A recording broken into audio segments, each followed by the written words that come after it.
Aujourd'hui, je vais te parler de l'espérance de vie et pourquoi sa hausse en France n'est pas forcément une bonne nouvelle.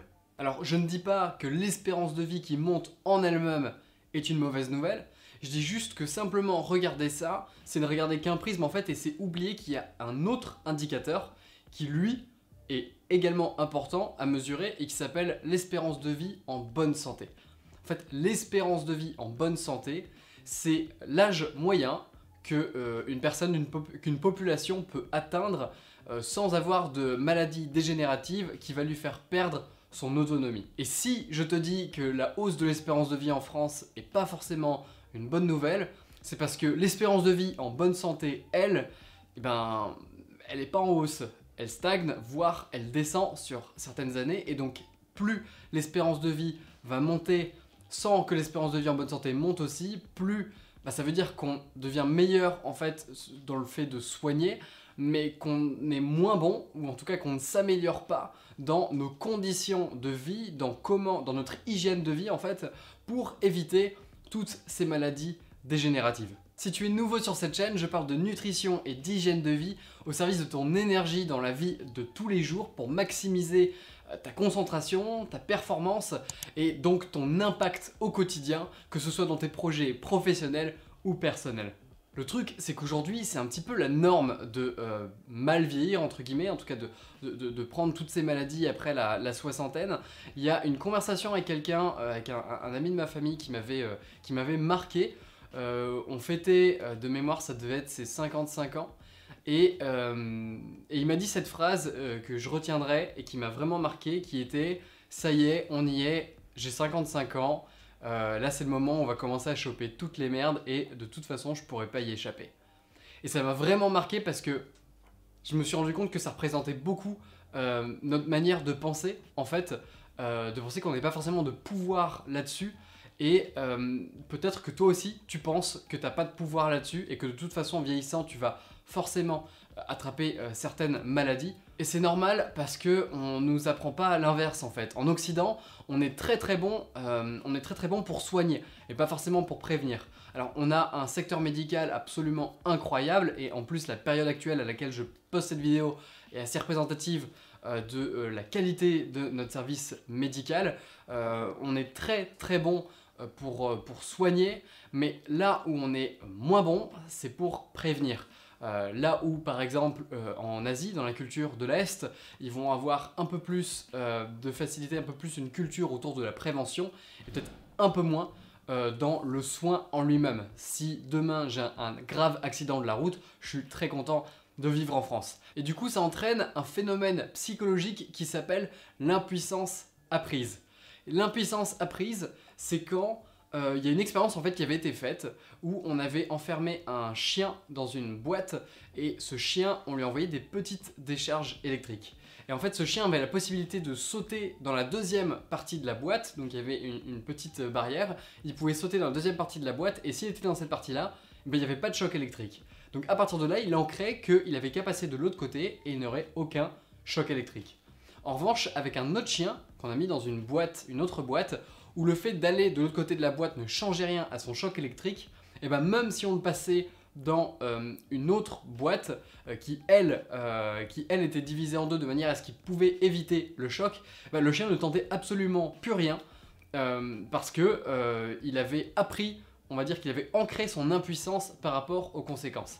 C'est le même phénomène avec l'éléphant, tu as peut-être déjà entendu ça, que si tu accroches, en Asie ils font pas mal ça, ils accrochent les éléphantos quand ils sont tout petits avec une corde à un tronc d'arbre et en fait l'éléphanto il va se débattre pour essayer de partir et en fait il va ancrer qu'il peut pas partir et le jour où il va devenir énorme, il va même plus tenter de partir alors qu'il a clairement la force d'arracher l'arbre d'un simple coup de patte. Et en même temps, je comprends bien et j'insiste sur le fait qu'on n'a pas la main mise sur tout. Ce n'est pas parce que tu as une bonne hygiène de vie, que tu as une bonne alimentation que tu vas être invulnérable. Bien sûr, il y a plein de facteurs qu'on ne contrôle pas, mais ces facteurs-là restent des facteurs que tu peux contrôler. Et du coup, à partir du moment où on te donne ce pouvoir-là, en fait, pour moi, ça me paraît évident qu'il faut le saisir et du coup mettre un maximum de chances de son côté pour vieillir dans de bonnes conditions, pas forcément attraper toutes ces maladies qui, pour beaucoup, sont directement liées à notre alimentation et notre hygiène de vie.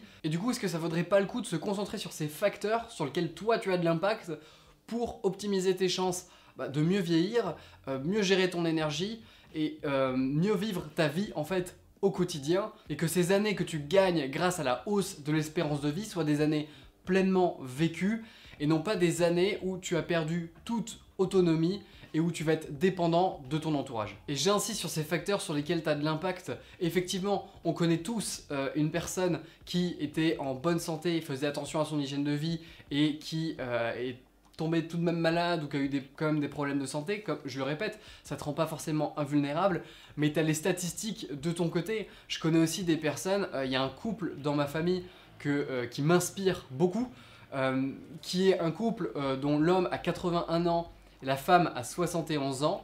Et aujourd'hui encore, ils sortent en boîte de nuit, pas pour se bourrer la gueule, mais pour danser, parce qu'ils sont juste passionnés de danse, ils adorent danser, et ils vont encore en boîte de nuit. C'est déjà arrivé que ce soit jusqu'à 4-5 heures du matin, et je trouve ça absolument génial. Un autre exemple, Mark Sisson, qui est un influenceur américain dans le milieu justement de la santé. Je te mets une photo, il a 66 ans. Voilà, on n'est pas tous logés à la même enseigne quand même, et il n'y a pas de secret. Quand je vois un point commun, quand j'essaye de voir les points communs de ces personnes-là, et si toi aussi tu fais cet exercice de voir les points communs de ces personnes-là, en général, le facteur hygiène de vie et santé revient énormément. Et oui, je sais, Jeanne Calment prenait un verre de vin chaque jour, et tu connais certainement quelqu'un qui fumait et qui pour autant a vécu très vieux. Et tu vas certainement prendre aussi l'exemple de quelqu'un comme Churchill. Maintenant, si tu prends un mec comme Churchill, trouver quelqu'un qui a un mental comme celui de Churchill, je te souhaite bon courage. Et ça reste un facteur, pour le coup, sur lequel tu as de l'impact. Et donc, je ne suis pas en train de dire que la nutrition et ton hygiène de vie va être le facteur absolument déterminant pour ton avenir et ta santé à l'avenir. En revanche, tu peux prendre ta responsabilité là-dessus. Tu peux ne pas être dans l'impuissance apprise, tu peux apprendre ta puissance et saisir cette opportunité de vivre à fond les années qui te restent. Donc oui, d'une certaine manière, c'est aléatoire, mais quand tu as des statistiques qui te montrent que, par exemple, le régime méditerranéen va te donner une bien plus grande espérance de vie qu'un régime américain moyen, par exemple, les chiffres sont de ton côté. Autant adopter le régime méditerranéen, ça fait sens. Et la bonne nouvelle, c'est qu'en plus de vivre plus longtemps, tu vas vivre beaucoup mieux. Et ce n'est pas seulement le fait de ne pas avoir de maladie à long terme, mais même à court terme, tu vas vraiment y voir une différence dans ton énergie, ta façon de gérer ton énergie au quotidien, également ton système immunitaire, ton humeur, ton agressivité. Si tu as vu ma vidéo sur les oméga 3, 6 et 9, tu es au courant de à quel point ton alimentation peut directement impacter ton agressivité. Et en parlant d'études, j'en ai une que je te mets en description, que tu peux aller voir, qui était une étude qui a été faite sur des aborigènes, qui vivent en fait comme des chasseurs-cueilleurs, donc avant l'arrivée de l'agriculture, notre mode de fonctionnement en tout cas avant l'arrivée de l'agriculture, et ils comparent leurs facteurs santé en fait, donc ils n'ont jamais été exposés à l'alimentation moderne et industrielle, ils comparent leur santé, plein de marqueurs de santé par rapport à des occidentaux, et la différence est assez frappante. Pour le reste, je t'invite vraiment à prendre ta santé et ton hygiène de vie en main dès maintenant. C'est un petit peu comme investir dans une entreprise grandissante. Le meilleur moment, c'était hier, et le deuxième meilleur moment, c'est aujourd'hui. Actuellement, je travaille vraiment sur des solutions clés en main que je peux t'apporter pour vraiment t'apporter beaucoup plus de valeur autour de ça, autour de la santé, autour de ton énergie au quotidien. Et si tu veux être le premier au courant de ces solutions, et également être au courant de mes meilleurs hacks santé et énergie, je t'invite à rejoindre ma liste email, tu verras le lien en description. J'essaye vraiment de t'apporter un maximum de valeur dans ton mail tous les jours, ça ne t'engage à rien, tu peux te désinscrire à tout moment si jamais ça ne te plaît pas. J'espère que tu auras appris des choses dans cette vidéo, je te dis à très vite pour des prochains sujets que j'aborderai. D'ici là, prends soin de toi, ton cerveau te remerciera.